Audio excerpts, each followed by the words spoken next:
Well, hello, Holy Spirit.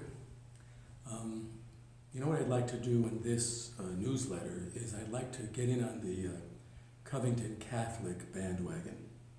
I know there's been, you've seen it, a lot of commentary on what happened at the March for Life when the black Hebrew Israelites and the Native American and the boys from Covington Catholic converged in that very bad and unfortunate situation.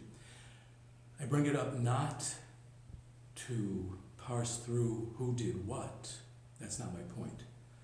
Though as a citizen, I do have, like you, I have opinions on certain policies, on certain politicians, I do. And that's how I vote. But that's not my point for the newsletter. My point for the newsletter, I speak as a pastor of souls.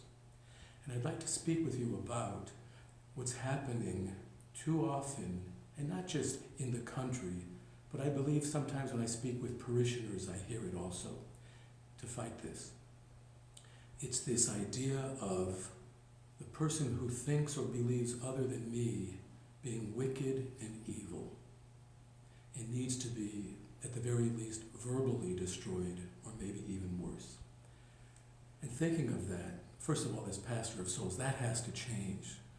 Let us do some soul searching. That must change in our lives. We'll be judged by treating people out of wanting the good for them or something much worse. I want to propose a challenge to you. Look at how you use social media. Funny to say it because that's what we're doing right now. It can be used for good. But you read the comments, you see how some people comment on articles, and it's vile. It's terrible. So look at how you use social media, and maybe you don't write those comments. Maybe you take some glee in reading someone else's comment. And maybe one final suggestion, and maybe this is something for Lent we can talk about. Fasting from some portion of social media, my technology that I have. Fasting from that and doing other things with my soul, my mind, my heart, may be just something that makes us really disciples of Jesus in a world that desperately needs him. Praise be Jesus Christ.